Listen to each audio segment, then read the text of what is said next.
So Hashem used to communicate with us via Nevuah, which we don't have Nevuah anymore, but we can still communicate with Hashem via prayer.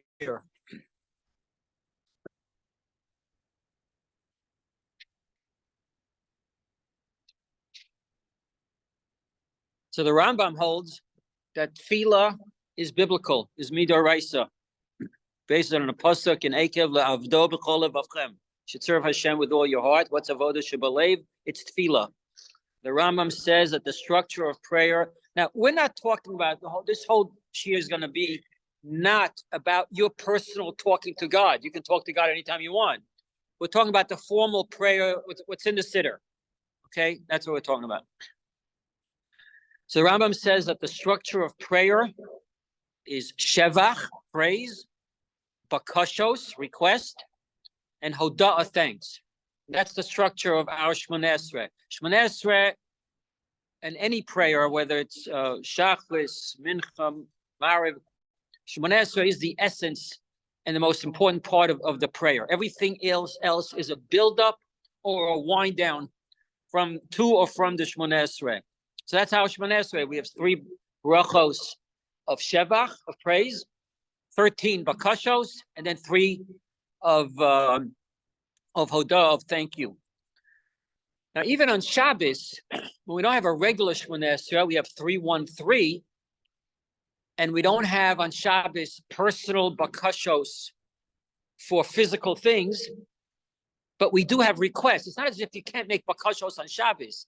But in the Shmoneh Esrei, it's communal and it's for spiritual thing. Hadshenu b'mitzvosecha, sanctify us with your mitzvos. Sein chelkeinu b'sorasecha. We do have bakashos, but they're for communal and for spiritual things. The Ramban holds that tefillah is midrabanan, but the Ramban does hold that in an eis tzara, like Israel is now, on eis tzara, there's an obligation to pray to Hashem on a biblical level. Now, you're not going to find that mitzvah in one that's, Ramban says it's included in Emunah, because one of the basics of faith is that Hashem is in control. And when we want things to get better or to change, Hashem is the one in control. So you pray to him. The Rambam would respond to the Ramban, every day is an eis tzara or a potential eis tzara, right? When you drive on the road, who's to say that a drunken driver is not going to come by? Every day is an eis tzara. You can step off the curb and somebody just told me, a doctor friend of mine, he was walking down steps. He missed the last step. Okay, so he missed the last step. He tore up his knee. He needed surgery. So every step you take, you can look at it as an eis tzara. The Rav had a very interesting, everything he says is interesting, but the Rav had a concept that we would never even dream of. That is, that prayer needs a matir. A matir means a permitter, meaning not every commoner can just come up to the palace and talk to the king, right? Most commoners, you can't even make an appointment to talk to the king. What gives us the right to have a conversation with the king, right? It's an interesting question, right? So he says 2 things. One is there's a precedent, because we know the Avos, Moshe, David, so on. Our ancestors spoke with Hashem.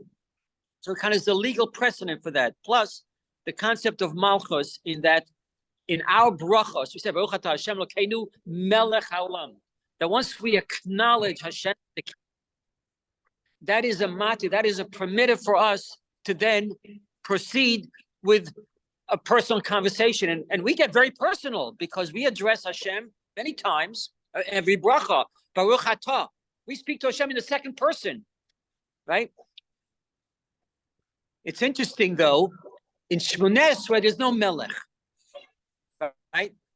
Baruch atah Hashem, We don't say Baruch Melech. There's no Melech.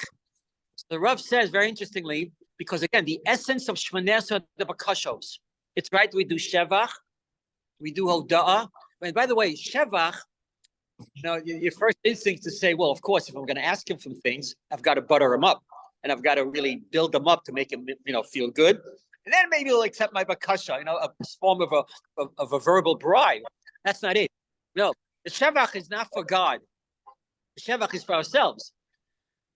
That we need to really feel that He is the greatest, and He is in control. That's the purpose of a shevach. The shevach is for us.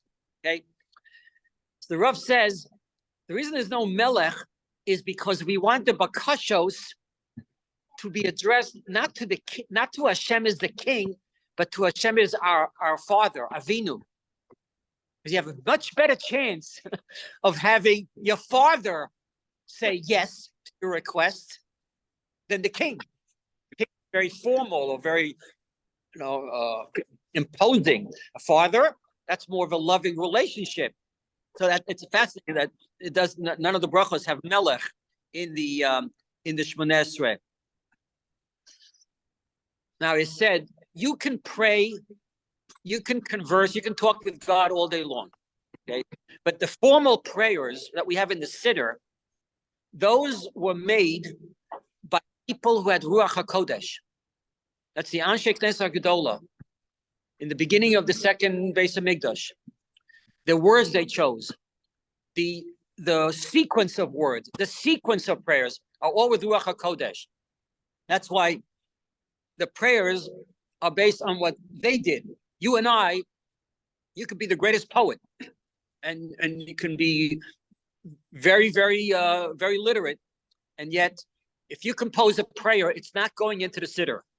Okay, not downplaying your prayers, right? Let's talk a little about Shachris. Psukei Zimra, Birchos Kriyashma, and the first three brachos of Shmoneh Esrei are all Shevach, are all a lead up, all of that, to the 13 bakashos of Shmoneh Esrei, which is the essence of our Shachris prayers. Baruch She'amar and Yishtabach are bookend brachos for Psukei Zimra, beginning bracha and the finishing bracha. We say in Baruch She'amar, Uveshirei David Avdecha Nehalelcha. With the songs of David, meaning Tehillim, we will praise you. Therefore, the Gra took that very seriously. So he said, he didn't say Mizmosh before Baruch She'amar, meaning Psukei Zimra, Baruch She'amar, Yishtabach, and Tehillim in the middle. So why we say Mizmoshir, which is a chapter from Tehillim, before that? The Gra didn't say that. The Rambam, in his Psukei Zimra, didn't say Az Yashir. Az Yashir is not from Tehillim. Az Yashir is from Chumash. It's from Pashas B'Shalach. So that doesn't belong in Tehillim, right? Interesting people who actually think of what they do, right? If you come late, so you're not going to be, because if you come late to shul, nobody here I know comes late, but if for a person I've heard sometimes can come late to shul, you're supposed to join the kahal at Baruch Hu, right? And then say Birchos Shmoneh Esrei and daven with them. So you're not going to be able to say all of Psukei Zimra. You can go out of order. What do I mean go out of order? So it's hard to estimate exactly how much time you have left. You've got to get in Baruch She'amar, Ashrei, and Yishtabach. Those three. So let's suppose you say that, but you still have a few minutes. You still have a minute or two, right? So you can go back then and say some halalukas or Vayvarach David. And so that's what you can say Psukei Zimra out of order. Again, that's not lechatchila. Lechatchila, you should be there on time and follow along. But you can say out of order. Let's suppose you came late enough that you couldn't say all of Psukei Zimra. Can you say parts of Psukei Zimra after Shmoneh Esrei? So the Gaonim said, no. Psukei Zimra is the Shevach before. It has no meaning after Shmoneh Esrei. And you see it in number 4. The Shulchan Aruch and the Rav held like the Shulchan Aruch that yes, You can say Psukkah de Zimra after Shmoneh Esrei. I mean, let's suppose you come so late that you put on tefillin and they're up to Baruch Hu. Okay, so you join Baruch Hu, right? And then according to Shulchan Aruch and the Rav, you can say all of Psukkah de Zimra, even Baruch Shalom Yishtabach after Shmoneh Esrei. Now, we don't paskin that way. We paskin like the Ramban. You can say Psukkah de Zimra after Shmoneh Esrei, but not Baruch Shamar and not Yishtabach, not the brachos. You can say all the the Chatzi Kaddish and the Baruch Hu that we say right after Psukkah de Zimra, right before the brachos Kriyas Shema, is what actually creates the tzibur and unifies the tzibur, because those are things that are what's called Dvarim Shebekdusha. You cannot say without a minyan. Okay, so that what forms. I know I daven when I go to Israel and I'm in Ramat Beit Shemesh. I daven in the shul where there's no chazan until Baruch Hu. Okay, I mean we have right in our shul we have a chazan that starts with brachos, korban, whatever it is. Everybody davens individually, right? They know there's a time when you're going to get to, right? Your job is to get there, however long time it takes you to say brachos, korbanos, Psukkah de Zimra before, but they know there's a time where he's going to get shtabach. Before that, we're all davening as individuals together, but what unifies us are the Chatzi Kaddish and the Baruch Hu, which can all be said with a minyan, and that what creates the tzibur. I was thinking though, but really, we say a Kaddish before that. We say the Kaddish Rabbanan and Kaddish Yasov at the end of Korbanos, right before Psukkah de Zimra. So it doesn't say it in the book, but that should, I was thinking, I have to come on, but that should really unifies us, because Kaddish also unifies us because it's something that cannot be said without a minyan. So really the tzibur formed before that, but that's what the Rav says. Interesting, since today's Rosh Chodesh, I'll just mention this, that, you know, there's on Rosh Chodesh, we don't daven musaf with tefillin on. We take off our tefillin before musaf. Just, it's not a sin to daven musaf with tefillin. Just, let's suppose you forget. Or whatever it is, I don't know, but it's okay. You don't, if it hits you in the middle, why didn't you take off my tefillin? You don't have to then take off your tefillin in the middle of Shmoneh Esrei. Just finish Shmoneh Esrei. It's not a sin to do it. But we do it, mainly the Mishnah Berurah says, because we don't put on tefillin on Shabbos and Yom Tov, because Shabbos and Yom Tov is an os, is a sign. And tefillin is a sign. So kind of, we let each sign have its own due, its own honor. Shabbos, Yom Tov, you're an os. Tefillin, you're an os. Okay, so we don't kind of mix up the osos. So we do that. And Mishnah Berurah says that Musaf Rosh Chodesh is also an os. Because it deals with korbanos, it deals with Rosh Chodesh. See, we've lost a little bit of that because to us, Rosh Chodesh is a regular day, just longer Shacharis. But it used to be Rosh Chodesh was a more special day, especially it was a special Korban Musaf, whatever. So the question is, when do you take off your tefillin? This is a small thing, but it's just interesting. I'll tell you. Meaning, most shuls, and I know here, you finish with Baal Tzion, the Chazan says Chatzi Kaddish, and then we take a break. Take off the tefillin. When kind of everybody finished taking off the tefillin, we give a clap and we daven musaf, right? But then we're attaching the Chatzi Kaddish to the Baal Tzion. The Rav would disagree with that. The Rav said Chatzi Kaddish should be attached to Shmoneh Esrei. If you think about it, we do that all the time. We always have a Chatzi Kaddish before Shmoneh Esrei. And Mincha, Ashrei, Chatzi Kaddish, Shmoneh Esrei. Ma'ariv. We daven Ma'ariv, right? All the Brichos Kriyas Shema, before, after. Chatzi Kaddish, Ma'ariv. Musaf, Chatzi Kaddish, right?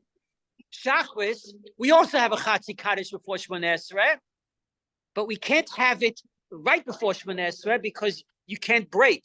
There's a concept of smichus geula letfila, so you can't do the break. The Chatzi Kaddish that we say before the brachos of Kriyas Shema, before Yotzei Or, is the Chatzi Kaddish Shmoneh Esrei. Okay, but just this, it's 6 minutes before. So really, the Chatzi Kaddish should be said right before Shmoneh Esrei. What you really should do, according to the Rav, what you really should do is Valatzion, take a 2-minute break, take off your tefillin, then Kaddish, and then Shemona Esrei. The only shul that I've seen do that is Bnei Yeshurun. I mean, in this area, I've done a lot of shuls in Bergen County. That's the only shul that I've seen do that, but it makes a lot of sense. Okay. Now, but I'll tell you. Now, the Magen Avram says you do a lot. Follow the Magen Avram very closely. The Magen Avram does say that you should take off your tefillin. You first should say the Chatzi Kaddish and then do it. But I just want to point out, and I've asked some Gedolim about this, and I've not gotten a good answer. I just want to point out an interesting inconsistency. In Shomrei Torah, as in majority of shuls, okay, Valatzion, Chatzi Kaddish, take off the tefillin, and then Shemona Esrei, then Musaf. Right? Meaning we're saying the Chatzi Kaddish goes with Valatzion. But what do we do every Shabbos? We return the Sefer Torah, right? And then what? Then the Rav gives a drasha. And then the Chazan says Chatzi Kaddish and Musaf. That means he's attached to the Chatzi Kaddish to the Shemona Esrei. There's an inconsistency what we do with Shabbos and Rosh Chodesh. On Rosh Chodesh, we don't attach the Chatzi Kaddish to the Shemona Esrei. We attach the Valatzion. We take the break between the Chatzi Kaddish and Shemona Esrei. Therefore, on Shabbos, what we should do is return the Sefer Torah, say Chatzi Kaddish, and then the Rav should give the drasha if we're going to be consistent. But we don't do that. So there's a little bit of inconsistency. Now, it's not so inconsistent because the break of taking off your tefillin is 2 minutes, maybe even 1 minute. So it's not such a big break. Okay, it's not such a hefsek. It's a hefsek in action or in concept, not so much in time, right? But the Rav's drasha can be 10, 15 minutes. Okay, so it's a long time. But you see though, even from what we do on Shabbos, that the Chatzi Kaddish belongs to the Shemona Esrei. I think not that the Rav needs my haskama, but I think it makes sense that on Rosh Chodesh you should do what Bnei Yeshurun does. And that is, take your break, take off your tefillin, and then say Chatzi Kaddish and attach it to Shemona Esrei. Okay, on the side. Kedushas Beis HaKnesses. The Kedushas Beis HaKnesses is dependent. It's called Mishkan, and the Mikdash were called Mishkan Eidos, Mikdash Eidos, because of the Luchos. We don't have Luchos, but we have a Sefer Torah. Kedushas Beis HaKnesses is dependent on the Sefer Torah. If you have a room or a building where people gather to daven, that room has no Kedusha. Certainly, while you're davening, you're supposed to act respectfully because you're talking to Hashem, okay? But that building has no Kedusha. That building has Kedusha because there's an Aron on Sefer Torah. But that Kedusha is based on that. The Ramban holds that the shul is a tashmish mitzvah, something that aids in the doing of a mitzvah, that enhances a mitzvah, i.e. tefillah, a Torah, which was on a shul. The Ran holds that it's a level higher, tashmish kedusha, because it's a migdash me'at. We recite verbs shebekdusha, like kaddish, kedusha, baruch hu. But the Ran, according to the Ran, it's a kedusha means rabbanon. But the Rambam holds that the Kedushas Beis HaKnesses, because the Rambam takes the fact that the Knesset, Beis HaKnesses is a Migdash Me'at, so literally, that he holds that the Kedushas Beis HaKnesses is Midor Raisa. Tosfos says the Kedushas Beis HaKnesses stems from the written Torah, from the fact that the Torah Shebichtav, because it's Sefer Torah. A Beis Medrash has Kedusha. Now, many Batei Medrash also have a Sefer Torah, but let's suppose you have a Beis Medrash where they don't daven, just purely a Beis Medrash. That stems, the Kedusha of the Beis Medrash stems from the Torah Shebal Peh, the oral Torah, the learning, Mishnah, Gemara, and all that. One interesting way to look at it is the shul is our house, and Hashem visits us. The Beis Hamikdash was Hashem's house, and we visit him. Because of Kedushas Beis HaKnesses, and it's called Migdash Me'at, but it's Me'at. It's not really a Migdash because the Migdash had something called Mora. Mora is not only fear, but really awe. And that's why you couldn't wear shoes in the Beis HaMikdash. Even on Har HaBayis, they didn't wear shoes. In a shul, we wear shoes. There's no Mora, but there is Kavod. Because of Kedushas Beis, there's a Kavod. Meaning, one of the laws of Kavod is you can't use the shul as a shortcut. So if you come into the lobby, and then you realize, oh, I parked in the back, and you're going to walk across, you shouldn't walk on the shul part. You have to walk on the ballroom part because you can't use the shul as a shortcut. The Rav felt that the kavod, the honor that you show to a shul should be no less than what you show to the house. What does that mean? Practically. So he said in the winter, he said, everybody, if you wear galoshes, you wear boots, right? You walked in the snow, you walked in the rain. Everybody, when they come to the house, takes off the galoshes or takes off the boots, even right before they enter or right as soon as you enter. You don't go around, right? Because that would be pikuach nefesh. Your wife would kill you, right? He says the Rav was against wearing galoshes and boots in shul. So you don't do it at home. Why are you traipsing around the shul with your wet galoshes and boots? That's a deficiency in the kavod in the Kedushas Beis HaKnesses.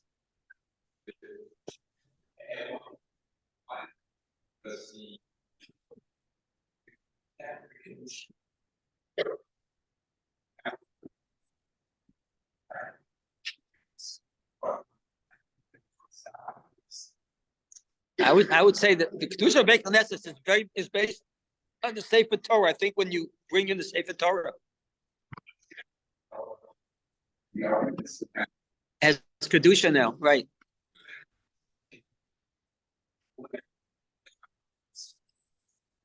Oh, because before you bring the Sefer Torah, let's suppose we daven for a week. The Sefer Torah is not coming for a week, so we daven there.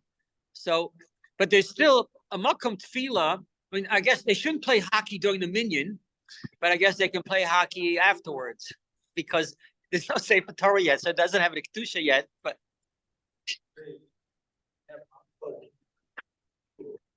roll it out. They have some activity going on in that room. That's a good question. So what happens to that room? The room doesn't have a Sefer Torah now, but it had a Sefer Torah 2 hours ago, and now it doesn't. And the Sefer Torah has left the room very temporarily. It's a very good question. I don't know. Yeah, go ahead. One Sefer Torah. Shabbat, they keep the very letter, so they wrap it up. Right.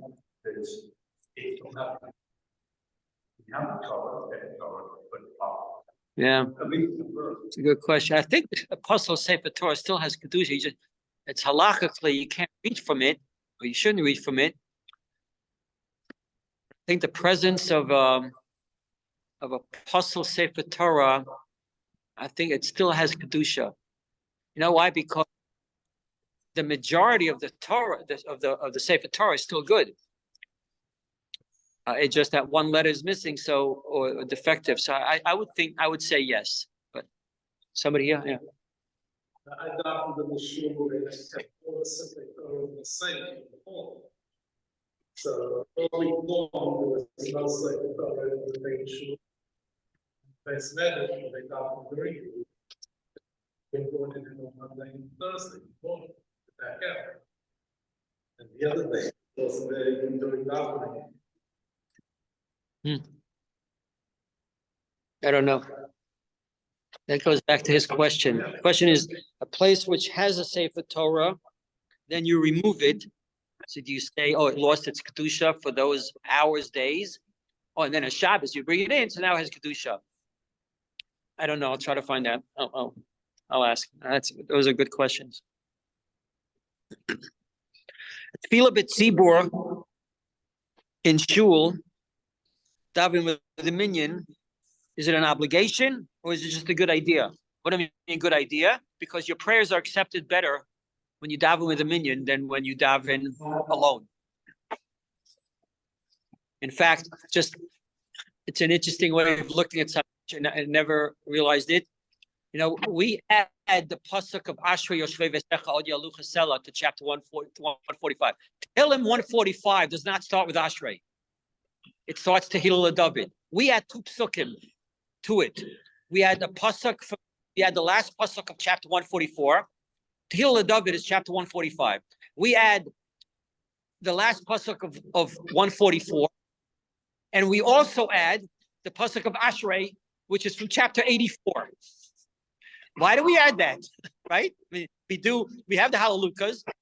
We have all the chapters of Tehillim. So, okay, you want to start a pasuk before for whatever reason, but in our davening, but to add a chapter from 84, we add Ashrei V'Secha Od Yahalucha Sela. Yahalucha, the praise.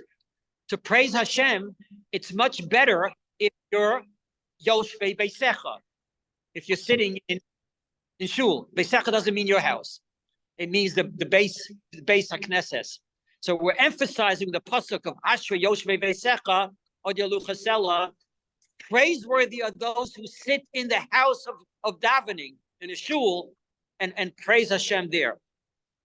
We say in Parshas Emor, we refer to Shabbos and Yom Tov as Mikrai Kodesh, whatever that means, calling of holiness. What does that mean? The Ramban said that Mikrai Kodesh means that on Shabbos and Yom Tov, there's a biblical obligation to daven in shul, to daven in the tzibur in the shul. That's Mikrai Kodesh. So far, we've dealt with Tefillah Bet Tzibur, that we daven as individuals, but in Bet Tzibur. There's also Tefillah's Hat Tzibur, the Tefillah, referring to Shmoneh Esrei really, of the Tzibur. And that's what we have Chazar Hashatz. That's what Chazar Hashatz is. It seems to be redundant. We just daven the Tefillah B'Lachash. I just daven my Shmoneh Esrei. And now the Chazan repeats it. He's not repeating. I mean, he's repeating it. But that's the communal Tefillah.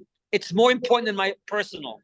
It's funny, right? Because we pour our heart out in the personal, and we put our kapana, and we shackle, and we close our eyes, and whatever like this. And then tefillas, Chazar Hashatz, right? At best, we're learning, right? Or doing other things. But nobody listens to the chazan. And that's a big problem. By the way, this is not, I'm not giving you mussar. I'm telling you what the Rav said. Right? This is not my... But the Rav, this is Tefillas Hatzibur. It's far more important because the same pashos are much better. You have a much better chance of being accepted when it's done as a community rather than an individual.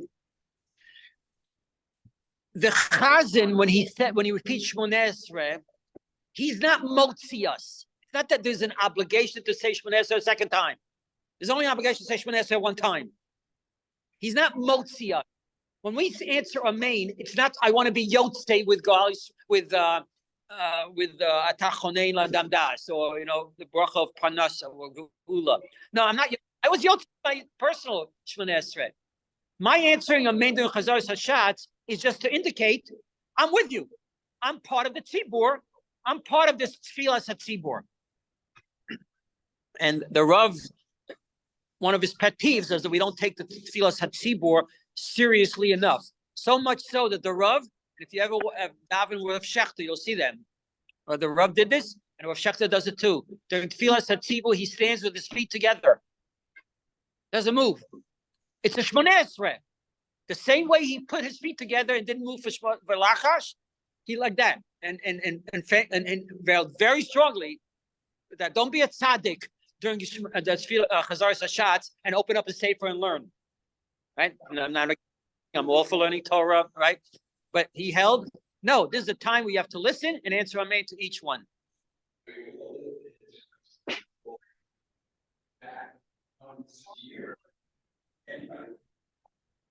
Right.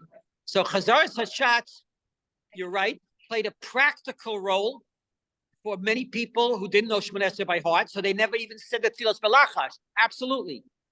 But beyond that, saying even in our time, so then it had a very practical role. Then everybody listened because I got to how we Yotzei Shmoneh Esrei. But nowadays, where everybody either knows it by heart or has a sitter, it's still a very important thing. Okay, let's just note page 2. The conclusion of davening. Why do I have to know when davening concludes? Right? It's until when do you have to leave your tefillin on? That you shouldn't take off your tefillin before. So there's a 3-way machlokas. Shulchan Aruch says the kedusha of Valatzion. The kedusha of Valatzion. I mean, kadosh, kadosh, kadosh. Once you say those 2 psukim, davening you can take off your tefillin. Right? The Ramah said Kaddish after a lane. You really should keep on your tefillin. That's why we try to keep on our tefillin for Aleinu, and then preferably even if there's a Kaddish after Aleinu. Most Achronim, including the Mishnah Brura, says it's the Kaddish after Uvalatzion. Right? Just this whole issue, which is really minhagim, a minhag of the Kaddish after Aleinu. Yesh Omrim, there are those who say that tefillah should end with a Kaddish, and therefore after Aleinu, you should say Kaddish. Even if there's no mourner there, somebody should say Kaddish after that. Now, a lot of shuls do that. And the others, and including the Mishnah Brura, says, no, the Kaddish after Aleinu is a Kaddish Yasom. It's for a mourner. There's no mourner, so you don't have to say Kaddish. And there are many shuls who don't say a Kaddish. There's no mourner. Somebody doesn't say Kaddish after Aleinu. Either way is good. That's minhagim. Aleinu. Aleinu is the conclusion of, according to Ashkenazim, Aleinu is the conclusion of davening. According to Sfardim, who say Aleinu as the last thing, Aleinu permits exiting shul. What does it mean, permits exiting shul? Meaning, I've just spent 45 minutes, Hashem, on a very high spiritual level, talking with you. Now I'm leaving. I'm going to my job. I'm going to play. I'm going whatever. I'm going to the gym, right? Aleinu is a statement, as the last thing is, like, don't forget God, right? Holiness is not just a prayer. You can be a holy person in your work, and you can be a holy person in the gym. It's how you conduct yourself in Adul Chavero. So remember, Aleinu is like a statement. I'm leaving, right? But I gotta stay from, until mincha, right? And then I'll tell you something interesting, which was not in the book, but I learned for the first time 2 years ago from Rabbi Saul Berman, who is a fantastic thinker, brilliant guy. He has a daughter who lives in Fairlawn, so he visited Simchas Torah. And while the dancing was going on, I went over to him, and he's just an amazing source of information. He told me that according to the Rav, you know what? You've seen this, the Kishem Hashem Ekra Havagol Elokeinu in the Shmoneh Esrei. So it's for Musaf and Mincha. Before we say Hashem Sfasai Tiftach, Kishem Hashem Ekra Havagol Elokeinu. Only for Mincha and Musaf. So do you ever wonder, right? Why just Musaf? What happened to Shabbos? What happened to Mariv? Rabbi Berman told me that according to the Rav, Kishem Hashem Ekra should never be said by an individual. It's only for the Chazan. It's an announcement by the Chazan that Kedusha is coming. I'm soon, in a minute, when I finish the 3 brachos, right, finish 2 brachos in Shmoneh Esrei, I'm going to get to Kedusha. I'm sorry, not Kaddish, to Kedusha. I'm going to say Kaddish. He's announcing the coming of Kedusha. Get ready. Coming to Kishem Hashem Ekra. I will call Hashem, I will go, and then I want you to respond. I will go, so the Chazan. Yeah, so now we understand why it's not a Mariv. There's no Kedusha by Mariv. Okay? We understand why it's by Mincha and by Musaf, because there's a Kedusha. But wait a minute. There's a Kedusha in Shachris, so why isn't it by Shachris? So the Rav explained, because the Shibur, the Chazan, is duplicating the individual. Meaning, we're very sensitive to not saying any extraneous things between Israel and Shmoneh Esrei. In fact, the Gemara asks, how can you say Hashem's Sfasai Tiftach? You're not supposed to have between Geula, Gal Yisrael, and Shmoneh Esrei. They say, no, Hashem's Sfasai Tiftach is an introduction, it's part of Shmoneh Esrei. No, that's not a break. But Kishem Hashem Ekra agrees, right, would be an interruption. So just like the Yachid would not make any of that, the Chazan duplicates that in Shachris and does not say extra things before Shmoneh Esrei. So that's why by that.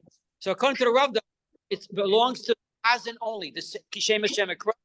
The Rav never said Kishem Hashem Ekra as an individual. And the last thing, we'll just finish with this, is, next to last thing, Kriyas HaTorah is the reenactment of Har Sinai.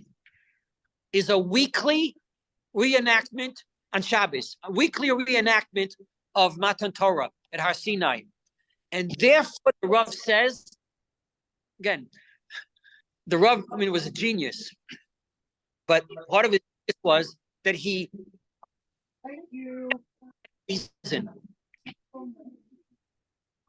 I look at something or I say something, 90% of what I say, okay, I say it because that's what I'm supposed to do. I don't necessarily think about why. Rav said, when you get in the Torah, what do you say, Baruch Hu? You're supposed to say Birchas Torah. I understand. So, what's the Baruch Hu? So he says, it's a reenactment of Matan Torah. It's Har Sinai. What happened at Har Sinai? There was a Gilui Shechina. There was a revelation of Hashem's presence like no other time in history. Hashem's presence was palpable. We could see, we could hear. Okay? So we're reenacting that. The Kriyas HaTorah is very different to the Rav than to the rest of us. Right? So you say something, you say a Davar Shemcha, you say Baruch Hu, to announce there's something very holy going on right now. So you say Davar Kedusha before your bracha. Okay? Now, I might have told you this a year or two ago, but that's okay. No, you forget things from yesterday at our age. So I can tell you a year. But this, now, I don't know if this story is true, but it's a legendary story in YU. Sometimes stories just take on a life of their own.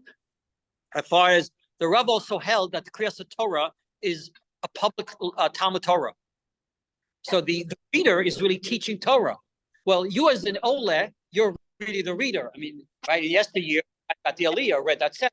Get away with that because most of us don't know how to learn. So we have somebody, you're the Ole. So when the Rav got an Aliyah, Rav held that as the Ole, you're supposed to read it out loud. You're supposed to follow along with the reader. So we follow along, we whisper it, right? He said it out loud because he held that his Aliyah, he's supposed to teach Torah. Well, to teach Torah to you, you're going to have to hear me, right? Not much teaching, you can't hear me. So he said it out loud. So the story goes that the Rav was at a minyan in one of the dormitories very early on in the year, and there was a freshman who never knew who the Rav was. He never saw the Rav. Maybe never heard of the Rav, a freshman in YU. So he's an 18-year-old kid, and he's laning. The Rav gets lazy, and the Rav gets up, and he says his brachos. Starts laning. The Rav starts laning out loud. Starts also saying the words out loud as his minhag. And the kid turns to him and says, "But this can't go on. Either you lane or I lane." Right? Right? I laugh every time when you think about it. It's such a funny thing. Can you imagine later when they told him, do you know who you just spoke to? He spoke to a gadol ador like this. The kid, I don't know, he must have shot himself or something, right? Whatever it is. I'll just finish with 1 minute and just say that in the Parsha we have the Makos. We have 7 of the Makos. I think in 3 of them this week, 1 next week. Power says to Moshe, please pray for me that the Makkah should stop. Moshe prays, the Makkah stops. The Olam Hazeh, the way we can get things done, the way we can get Hashem to do things is to pray. That's a very powerful statement.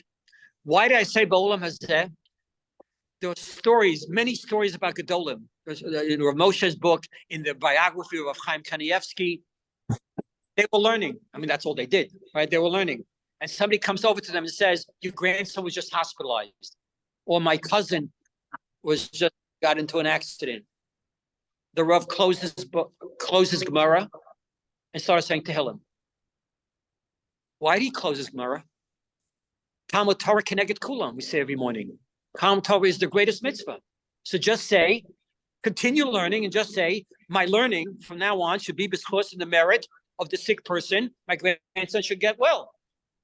Why did he close the Gemara and learn and start Tehillim? Because the statement of Talmud Torah Keneged Kulam is talking about reward ba'olam haba. The reward for Talmud Torah and Olam Haba is greater than any mitzvah, is as great as all the mitzvahs. But ba'olam hazeh, the way we get things, with the way we get Hashem to do our bidding, funny to say, is to pray for it. The power of prayer is unbelievable. Now, it doesn't matter that it doesn't mean that necessarily, I mean, an hour later, great, you're going to win the lottery. That's what you prayed for, right? Sometimes it takes weeks, months, years, generations. That prayer could be answered for your grandson, right? But prayer works in a certain sense. So the lesson is that we have to take our prayers very seriously, and I would urge you to read Rav Shechter's book on prayer. It's a great book, and these are just from some of my notes and some of the highlights to give some meaning and understanding to things that we do that we get so comfortable, but it becomes rote. And the great part of the greatness of Rav Shechter and Rav Soloveitchik is they really everything they do and say. So, okay.